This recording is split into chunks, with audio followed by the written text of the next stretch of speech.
Very good. Well, wherever you are in the world, good morning, good afternoon, good evening.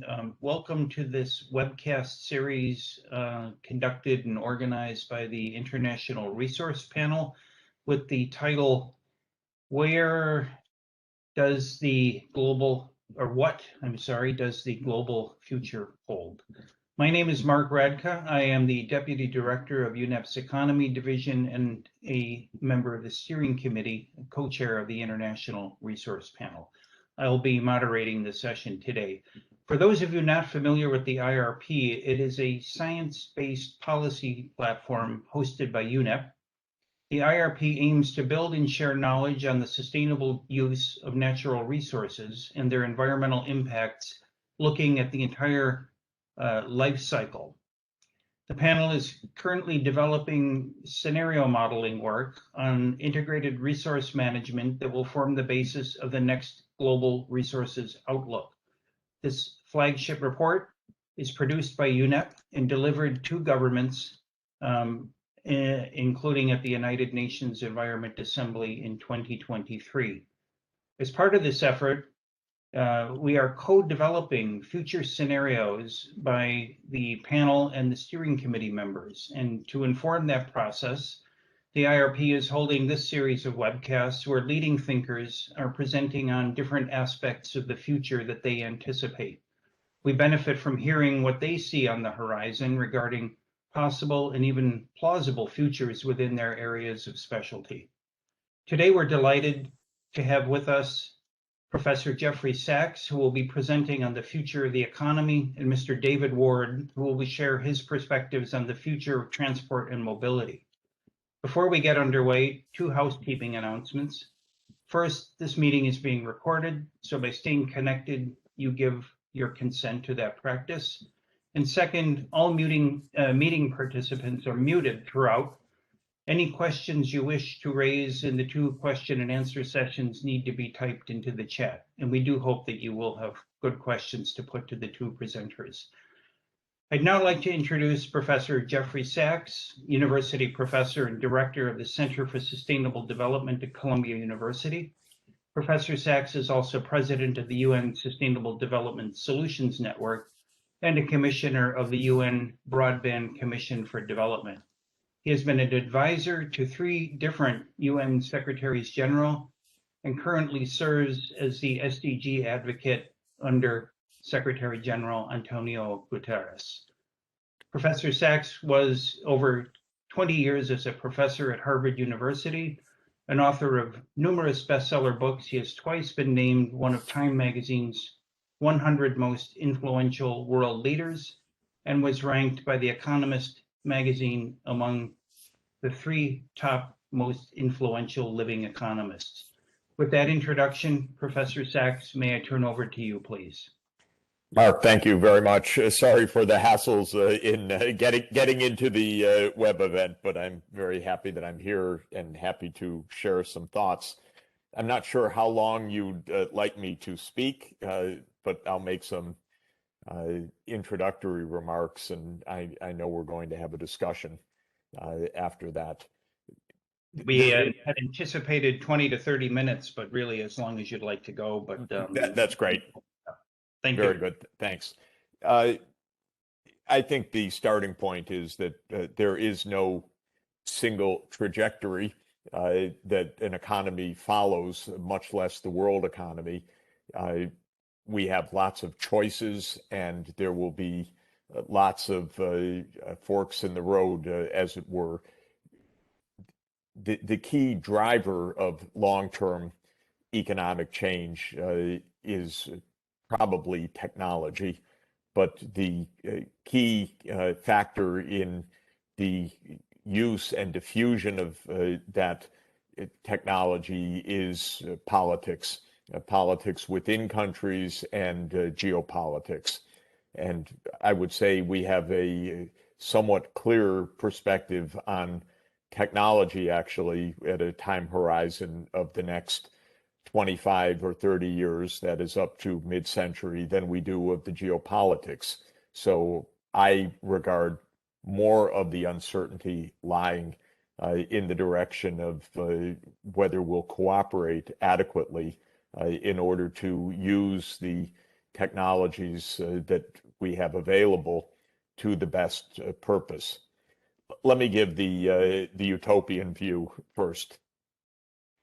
The world economy could develop in a manner that would end extreme deprivation, enable all peoples to have decent lives and livelihoods, and end the environmental crises at the same time. In other words, sustainable development, which means the combination of economic development, social inclusion, and environmental sustainability is feasible, in my view.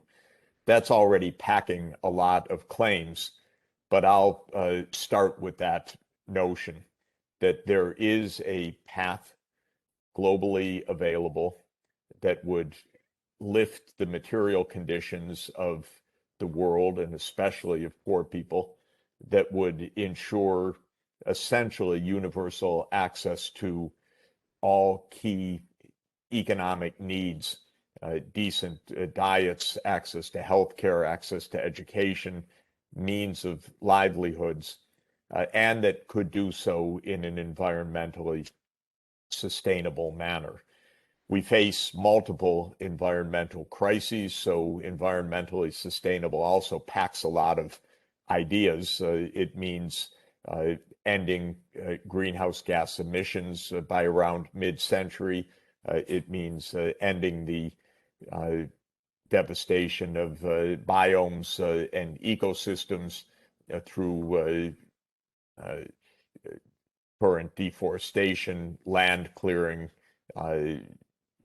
depletion of groundwater, and so on. And it means moving to a circular economy that dramatically reduces the amount of chemical pollutants that we are releasing into the air, the soils, the fresh water supplies, and the oceans. So my claim is that there is a path to sustainable development, and I think it's our main analytical work, actually, to help show what that path looks like. There's some obvious points about that pathway.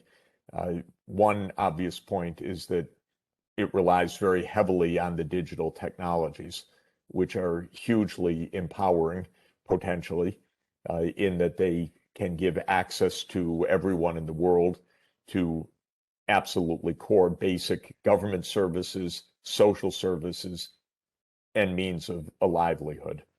Second, the technology pathway depends on zero carbon energy, and especially on mass electrification of the economy using zero carbon power generation. So wind, solar, hydro, some nuclear power, perhaps some carbon capture and storage, but basically a world economy that runs more than 50% of its energy use through electrification, and electricity essentially being green electrons.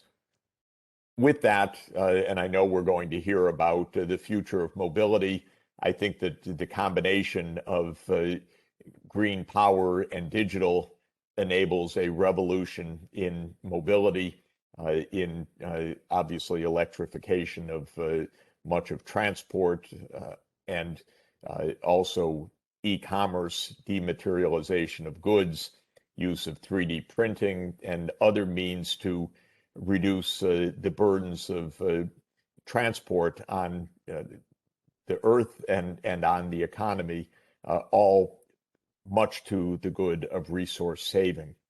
So a digital and green pathway exists, and then comes the question of global cooperation in order to bring it about. I would say that there are probably two or three dimensions of global cooperation that are most important. The first is to stay out of major wars. We're not very good at that. We really are a stupid species in a lot of ways, and we keep falling into violent, destructive conflict with ever more destructive armaments. I'm not so optimistic. I'm not fatalistic, but my own country is filled with fools, and we escaped a psychopathic president by a very small margin. And whether we escape a global conflict is a major question. So I'll put that on the table. Second is global cooperation around the use of these technologies. Can we agree that we're going to decarbonize the world economy? Well, not if we're in geopolitical conflict about who's got the biggest shovel in the sandbox, which is how we act right now. So if the U.S. Tries to take on China for heavyweight champion of the world, which is basically how the U.S. views things, will not be able to have the green and digital global system that we need. The third point, perhaps even more difficult, is that the poor countries of the world, which constitute more than half of the world's population, are very, very far behind in their capital stocks, whether it is the human capital of education or whether it is the physical capital of digital connectivity and basic infrastructure, even basic electrification. The only way to make the path to sustainable development work globally would be massive inflows of capital, that is financial capital, to fund massive scaling up of human capital and infrastructure capital in the developing countries. This is also feasible.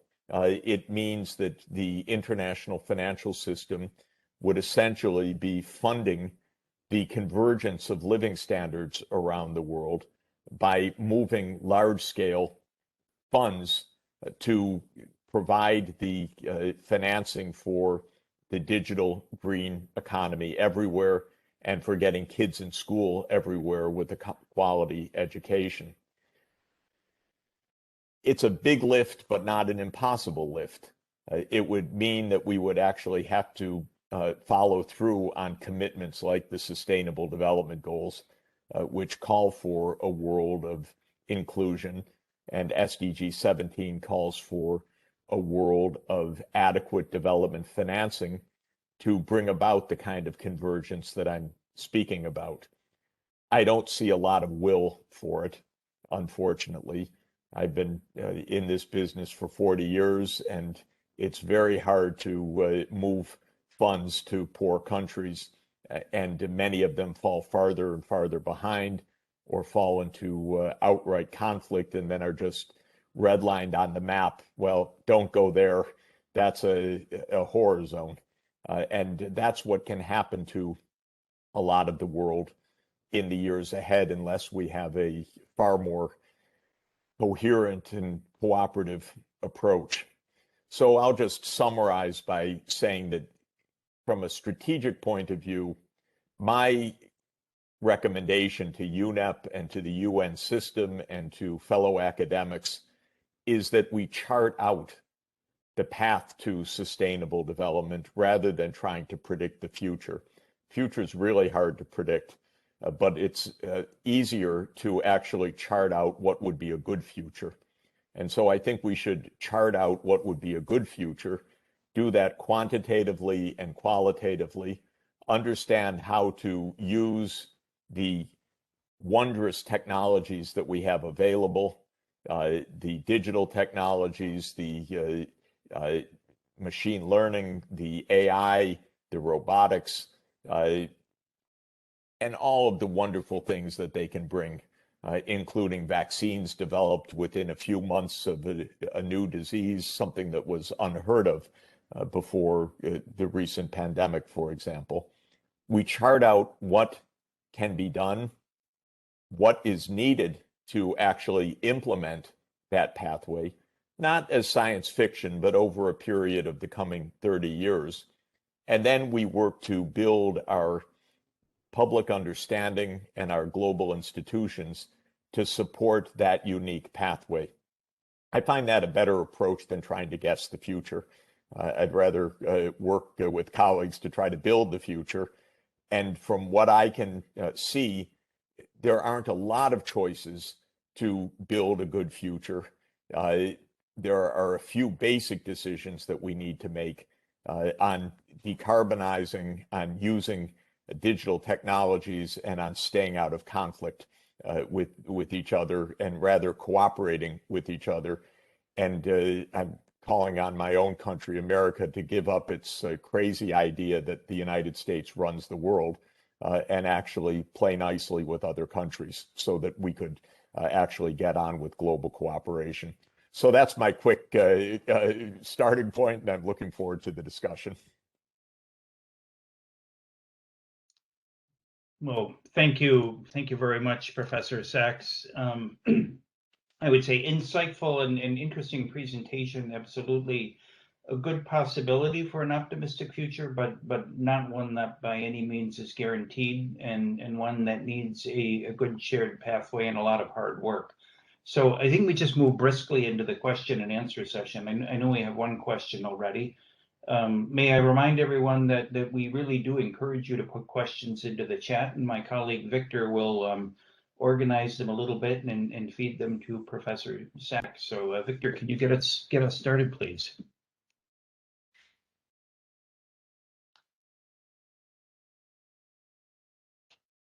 Victor? Hello, Mark, can you hear me?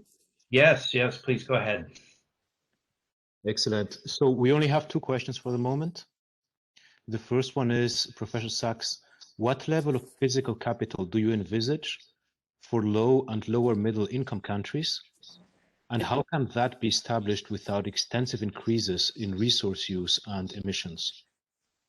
Yeah, I think this is a great question. One of the things we ought to do is to understand how we can manage our urban environment at much lower resource use than in the American cities of the 20th century, for example. We need to be in a post-automobile age to a significant extent. At least by that I mean, I hope that in 20 years, the idea of individuals owning automobiles is largely passé, except for particular circumstances, perhaps being in a remote rural area where there's no alternative.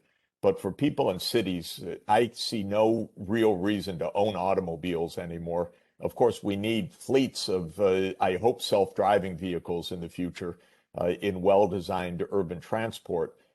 But my guess is that if we are moving to fleets of electric, largely autonomous vehicles for urban use, moving to e-commerce for a lot of our basic logistics, dematerializing a lot of services that can be done online rather than face-to-face in person, we could save a lot of physical resources. We could have an economic system that does not require spending a fortune on owning an automobile, fueling the automobile, having the hydrocarbon infrastructure for the automobile, and all the rest. I'm a proud Manhattanite who doesn't own a car. I never want to own a car again in the future, and I recommend it. Of course, I live in an environment where it's easy to get an Uber or a yellow cab. I'm waiting for the day when they arrive without a driver in them, because I think that that'll be even more efficient. Now that we can spend, at least in professional work, half our time at home, not in the office, or maybe even more, the need for commuting and traffic jams and rush hours also seems to me to be passé. So I think we could really lower the resource use. We still need our structures for buildings. We don't need the heavy infrastructure for fossil fuels, though we do need to generate power and transmit power. Some of it can be microgrid or off-grid, but I think the digital green infrastructure is much less burdensome on the environment than the fossil fuel automobile age.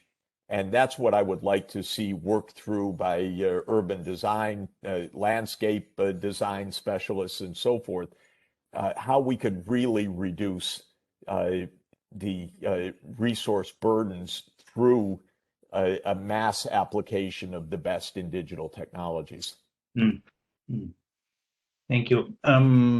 Victor, I think, just sort of keep them coming. They're flowing in, Professor Sachs. So Good. Very good questions here. Victor. Yes, so I'm going to try to group together 2 or 3 questions. The first one is, Professor Sachs, what do you think about a possible shift towards new concepts of economic success, moving beyond GDP to well-being economies, and measures like inclusive wealth, as proposed by the Dasgupta review?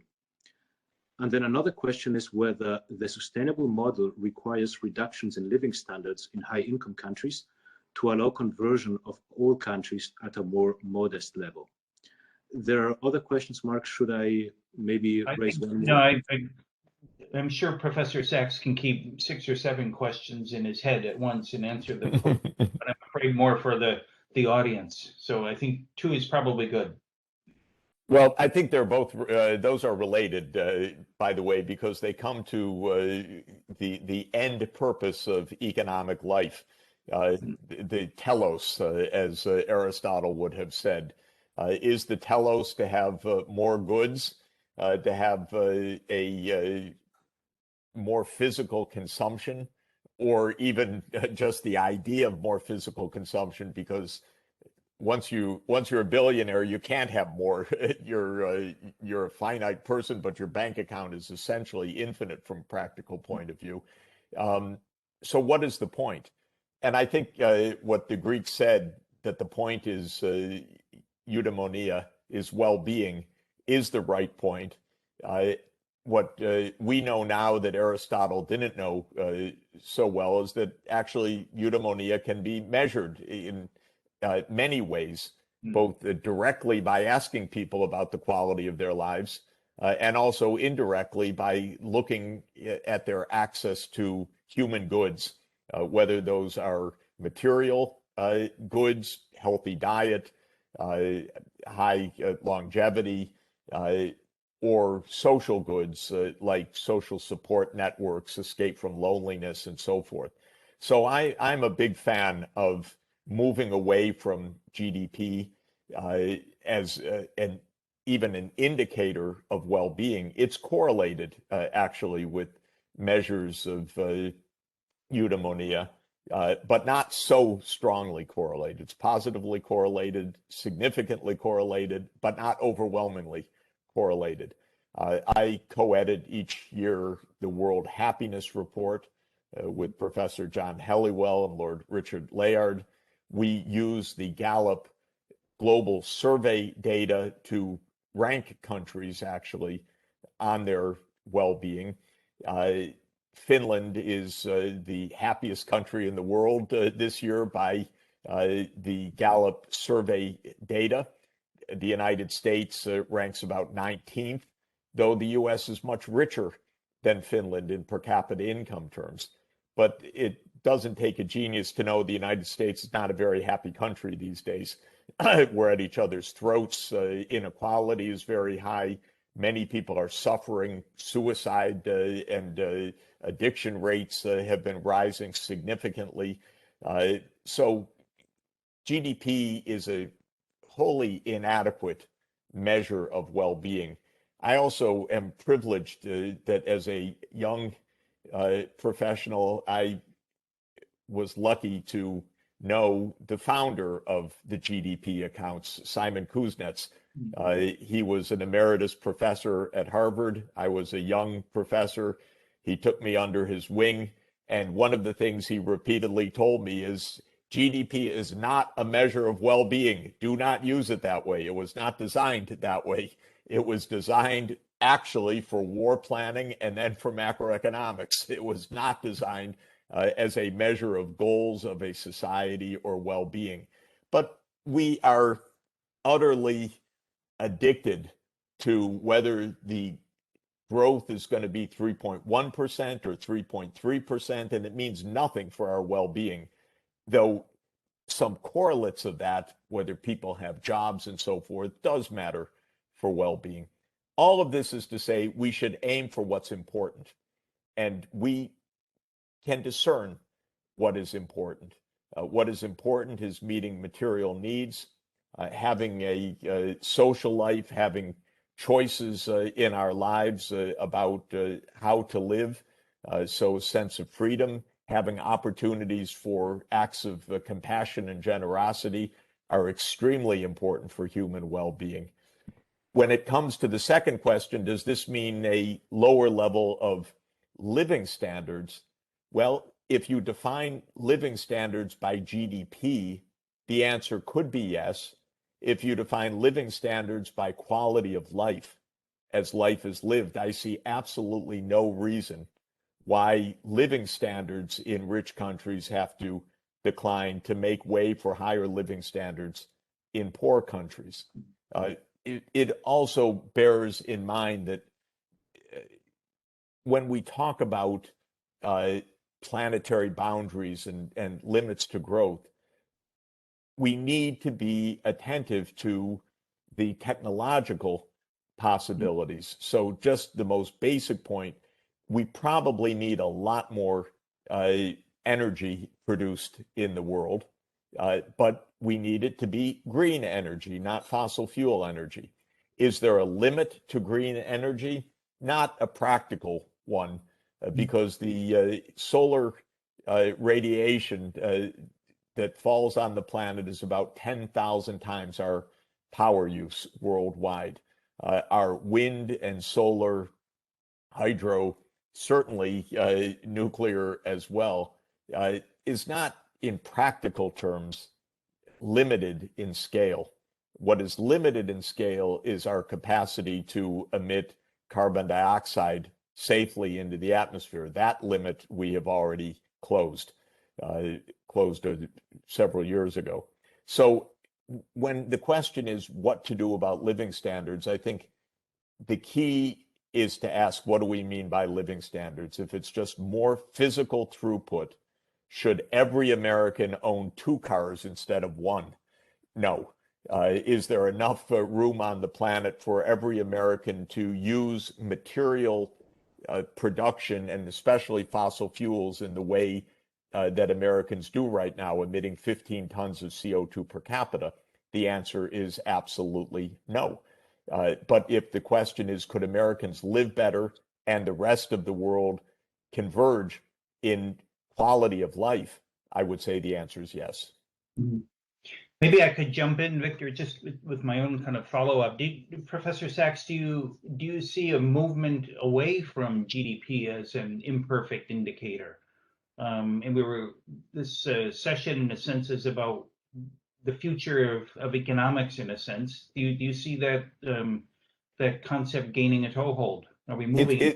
It's definitely happening because there's more and more interest in understanding our perverse situation, a world of great wealth in which we are imperiled by our own actions, and a world of wealth where we don't seem to be so happy about the implications of this wealth. So to my mind, the way I think about it is that Adam Smith in 1776 made a good pragmatic call at the time. He wrote about the wealth of nations. He didn't care also about wealth per se.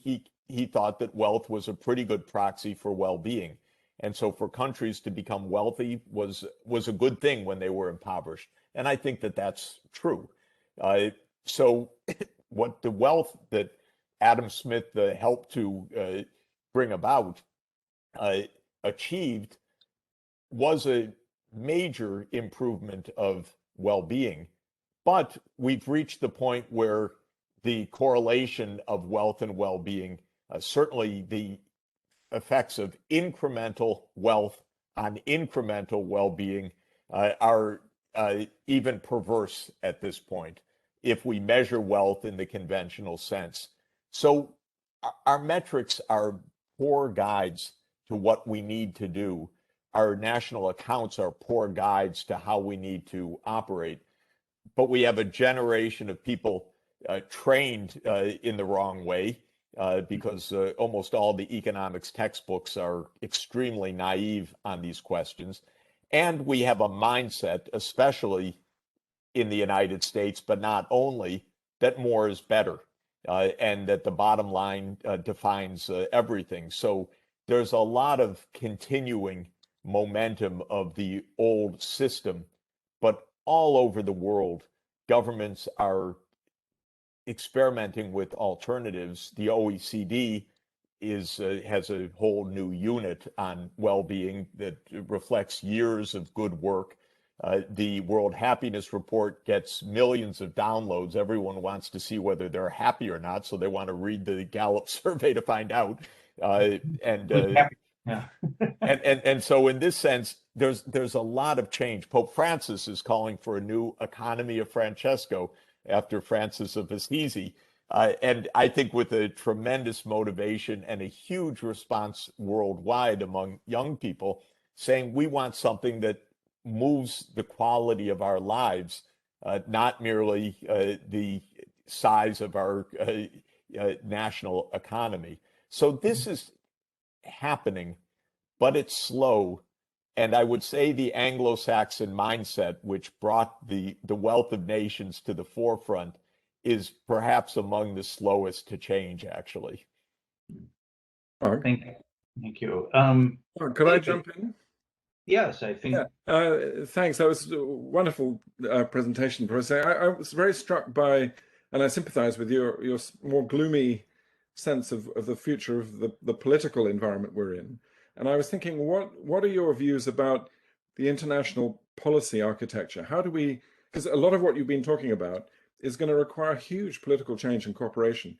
But it does seem, and I very much share your views about Trump, and as a Brit married to an American, I'm sort of mightily relieved with the change. But do you think the G20 is still a viable structure, or do we have to start again? Or I can see we're now kind of trying to use the G7, but of course the G7 is kind of the Anglo-Saxon world. What are your thoughts about that? I think that the starting point should be the UN because the UN is it is the soul of global legitimacy in that it is the only universal institution that we have. The G20 is pragmatically helpful because it is the 20 large economies that account for about 80% of world GDP. It's good to get those leaders together. It's actually even better to get them together by Zoom rather than in person. So I really liked when Biden hosted 40 world leaders. I think if they would just talk to each other like human beings rather than being shipped around like potentates at the cost of hundreds of millions of dollars per meeting, we'd actually have a better world. I recently asked for the US, EU, UK, China, India to play in the sandbox nicely together, because sometimes when I watch close up, it's more like a children's game rather than the state of the world being taken seriously. You need to talk with each other. We need the cooperation. I'm afraid that our Anglo-American world, it left a few residues. One is that this conference is being conducted in English.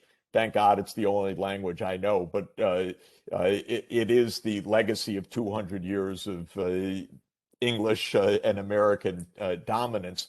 But it also left the idea that if it's not the British Empire, it should be the American Empire to predominate. And that's passé and a dangerous idea at this point. So the first thing we need is really the sense that we're all in this together, that the United States can't call out China as being some evil civilization that we're going to contain or something like that, which is the mindset in Washington right now of a bunch of politicians who don't even have passports, much less any knowledge of the rest of the world. We need, and this is another major point, we need cooperation in neighborhoods.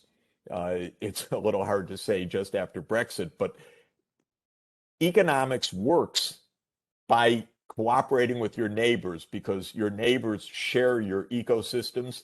They share the renewable energy tracks. They share the transmission networks. They share the watersheds. They share the migration zones for biodiversity. And all over the world, neighbors are at each other's throats, usually also stoked then by the Cold War or whichever Cold War we happen to be in. So in the Middle East, it's the Saudis versus Iran. Not so smart because they're both in the water-stressed, in sandstorm-ridden region of disappearing surface waters. They have to get their act together. Or in East Asia, the United States likes to keep Japan and Korea on one side and China on the other side. Well, this is ridiculous. If there's going to be zero carbon energy in Northeast Asia, there's going to have to be cooperation of China, Korea, and Japan. India and Pakistan are, of course, two nuclear armed countries that don't even have a bus line between them, much less international trade. It's terribly dangerous and incredibly self-defeating for both countries.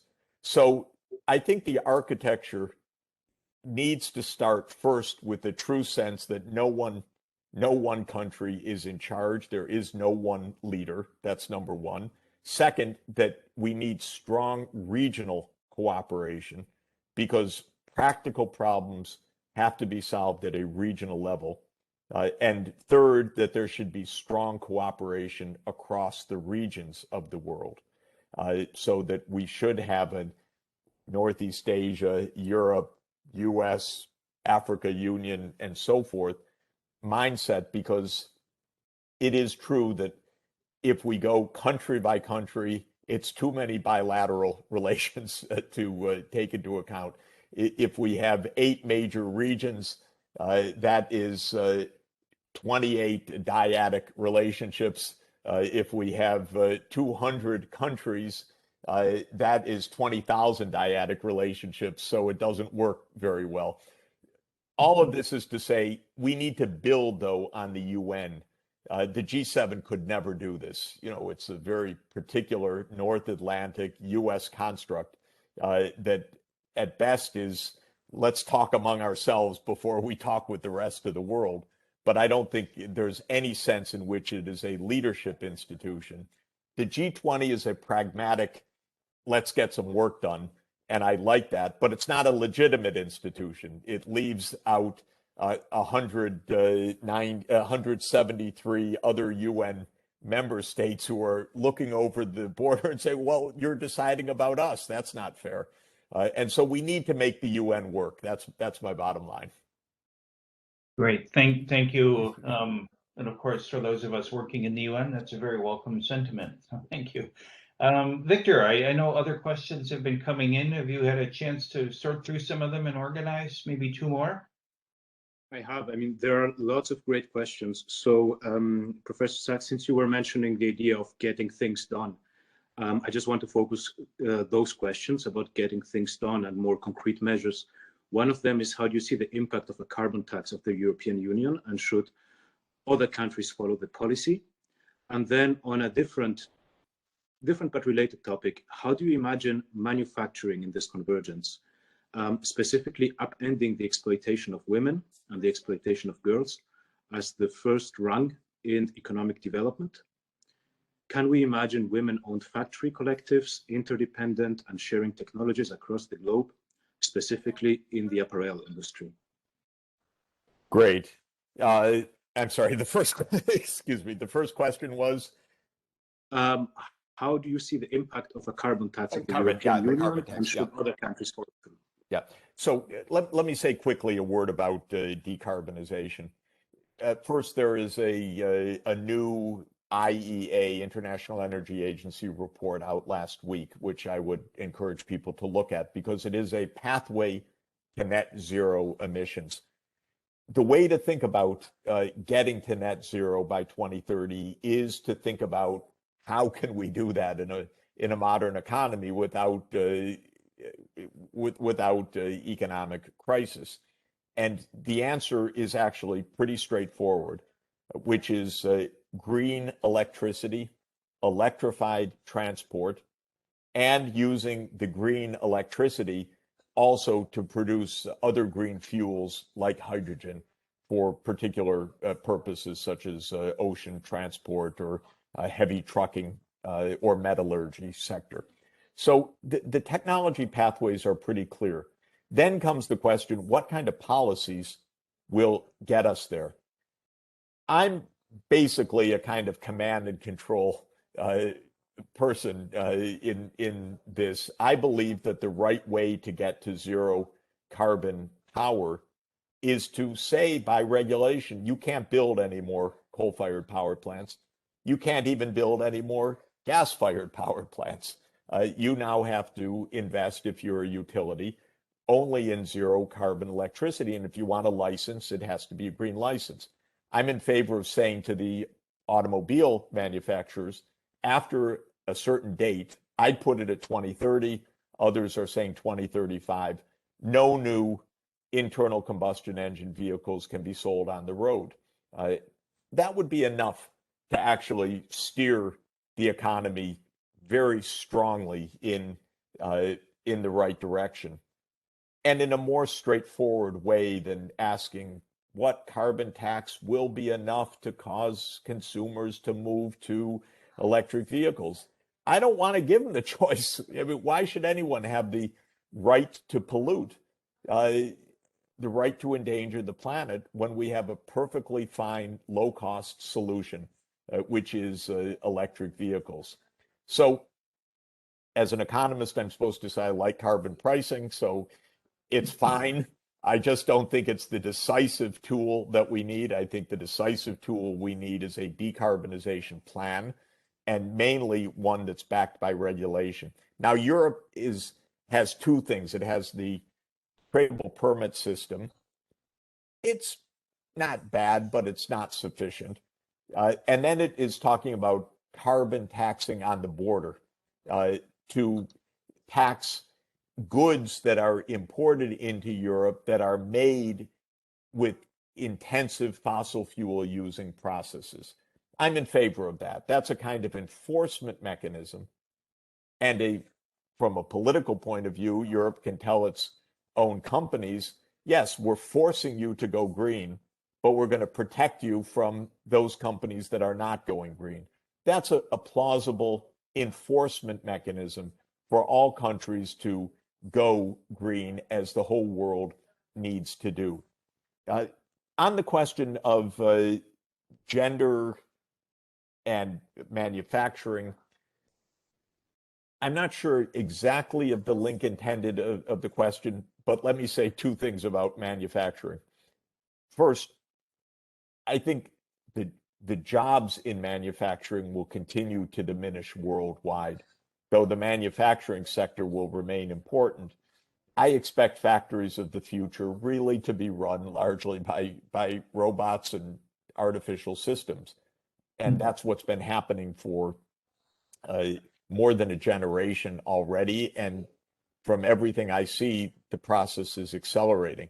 So I don't see the manufacturing sector as the great job creator, which is fine. The jobs will be in services, being nice to each other, the care economy, education, healthcare, tourism, leisure, and so forth. Those are good jobs for the future, professional work, public administration, and so on. The hard, physically dangerous work of the past will largely be replaced by machines, whether it's in the mines, whether it's in agriculture or whether it's in the factories, and increasingly on construction sites as well, because there are a lot of ways to put up new buildings that use very few workers, including 3D printing of housing, which is just the latest development. So I believe that the future of work will be overwhelmingly in the service economy. Women are better than men at the care economy. We're not very good at it, it seems. So we have a lot to learn. Of course, gender empowerment, to be serious, is an extremely important point, and that's why SDG 5 is at the core about gender equality, which does not exist still in most of the world. We should take note that countries headed by women during COVID-19 vastly outperformed countries headed by men. You don't have the woman equivalent of Trump, Bolsonaro, or the other populists who have done so much damage in this world. The women have really taken care, whether it's in Denmark or Finland or Iceland or Norway or New Zealand or other parts of the world. So we should take a lesson.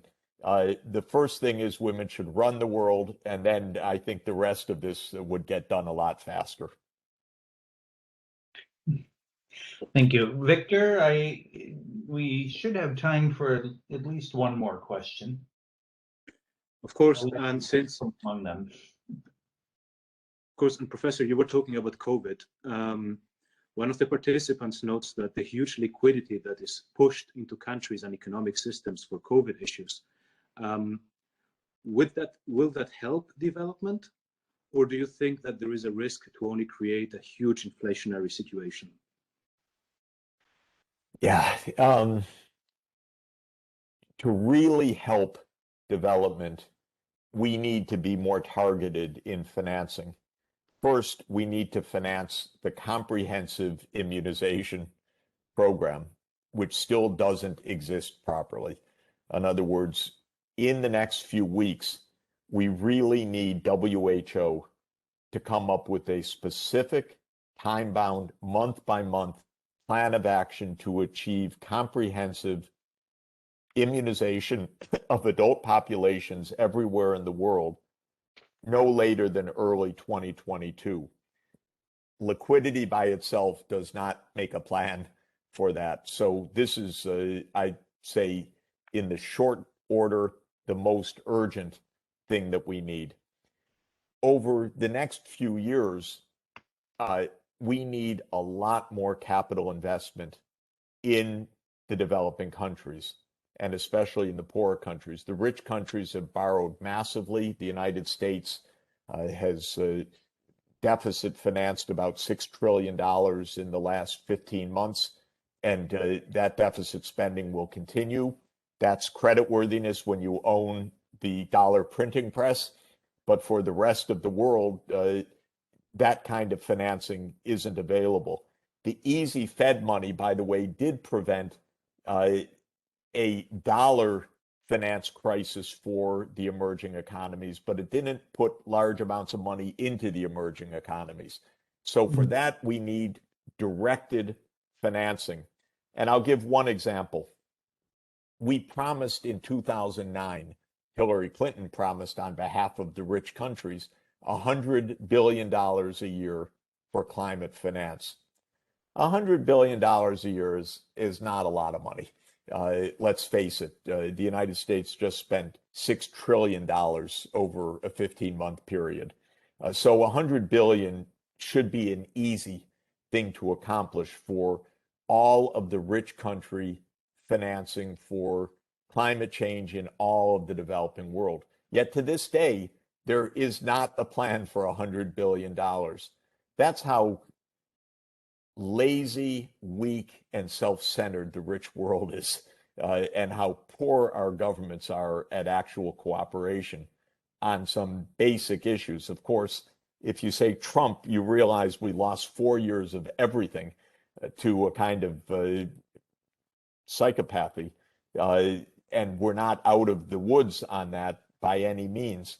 but it does mean that we're not systematic in solving these problems.